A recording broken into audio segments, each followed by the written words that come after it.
ये तब ये समझ में आया कि अश्वत्थामा को पकड़ा जाए और पकड़ करके उसके जो मस्तक में तेज है, जो ब्रह्म, जो उसमें मणि है, उसको केवल निकाल लिया जाए और उसका अपमान करके उसे छोड़ दिया जाए। ये नीति की बात है। नीति ये कहती है जो बड़ा आदमी, सम्मान वाला आदमी, तुम मार दोगे एक बार तो वो तो मर जाएगा, वो खत्म। लेकिन आप उसे भरी सभा में अगर अपमानित कर दोगे तो रोज पल पल मरेगा, वो नित्य उस घटना को याद करेगा, हर समय वो सोते जागते निरंतर मरता रहेगा, और इससे बड़ी सजा जीवन में और कोई नहीं हो सकती। और यही निश्चय किया गया कि भाई चलो ठीक है, अर्जुन गए, अर्जुन को देखकर अश्वत्थामा भागा, लेकिन अर्जुन ने अपने रथारूढ़ होकर के अश्वत्थामा को पकड़ लिया और रस्सियों से बांधकर, उसे मुश्कों से बांधकर वहां लाया गया। सबके सामने कहा कि तूने ये इस प्रकार का ये कार्य किया है, तू है तो वध करने योग्य, लेकिन फिर भी तू मेरे गुरु का पुत्र है, इसलिए हम केवल तेरा जो ब्रह्म तेज की मणि है उसको उन्होंने निकाल लिया और आधा सिर, उसका बाल साफ कर दिए, उसकी एक आधी मूछ साफ कर दी, इस तरीके से उसको अंग भंग जैसे करके उसको छोड़ दिया गया।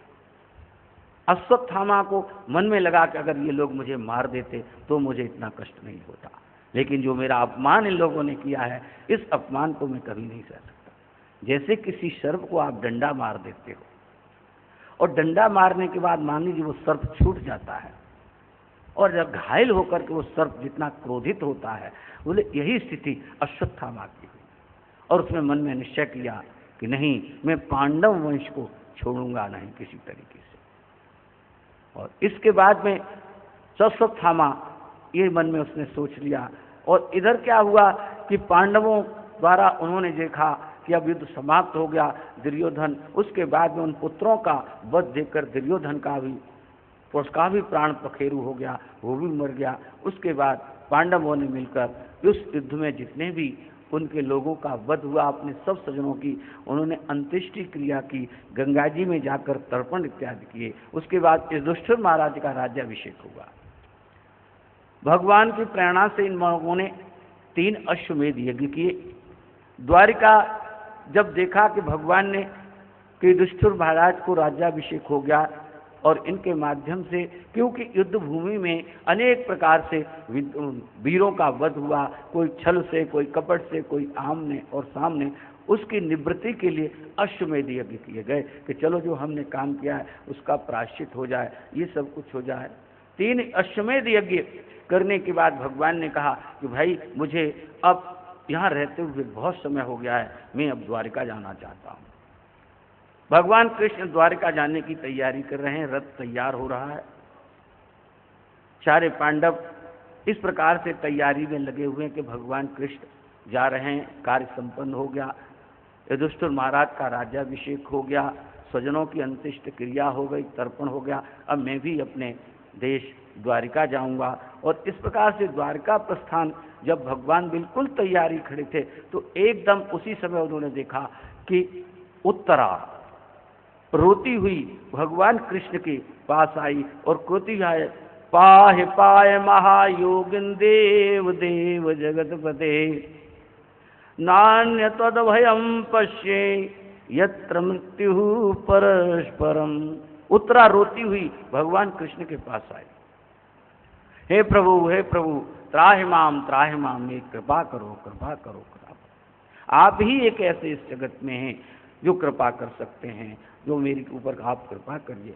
यहाँ तो मैं देखती हूँ बस केवल एक दूसरे को परस्पर लोग मारने में ही लगे हुए हैं, एक दूसरे के ऊपर इस प्रकार से वध करने में ही लोग लगे हुए हैं। सर्वत्र मुझे तो यही दिखाई दे रहा है, केवल आप ही एक ऐसे हैं प्रभु जो आप मेरी रक्षा कर सकते हैं, आप मेरी रक्षा कीजिए, रक्षा कीजिए।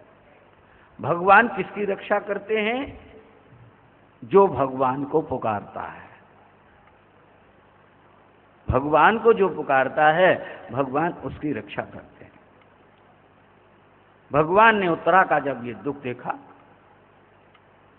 तो क्या अश्वत्थामा जो यहां से अपमानित होकर के गया था, उसने मालूम था कि उत्तरा के गर्भ में अभी पांडवों का वंश चल रहा है, और उसने अपने ब्रह्मास्त्र का प्रयोग किया, और ब्रह्मास्त्र के प्रयोग से जो उत्तरा के गर्भ में जो अभिमन्यु का अंश था उसको उसने विनष्ट करने के लिए ब्रह्मास्त्र का प्रयोग किया था उसने।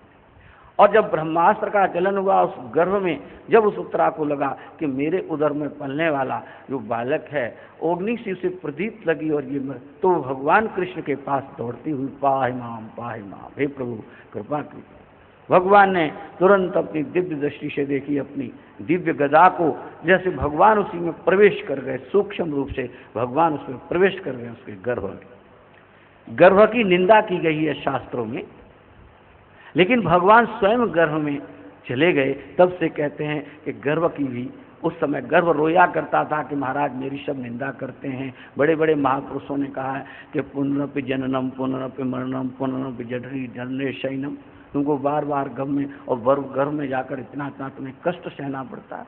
लेकिन भगवान ने कहा कि तुम चिंता मत करो, एक दिन मैं भी तुम्हारे अंदर आ जाऊंगा जब से लोग तुम्हारी निंदा करना छोड़ देंगे।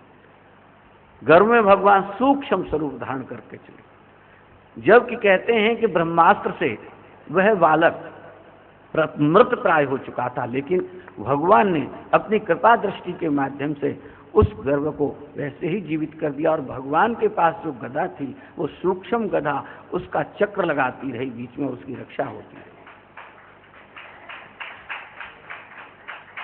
जब उसका संवर्धन और रक्षा हो गया तब उत्तरा शांत हो गई। भगवान ने कहा देवी अब चिंता करने की बात नहीं है, आप निश्चिंत हो जाओ और मैंने इसकी रक्षा होगी गर्भ की। भगवान उसकी रक्षा करने के बाद फिर जब भगवान ने परीक्षित की गर्भ में रक्षा की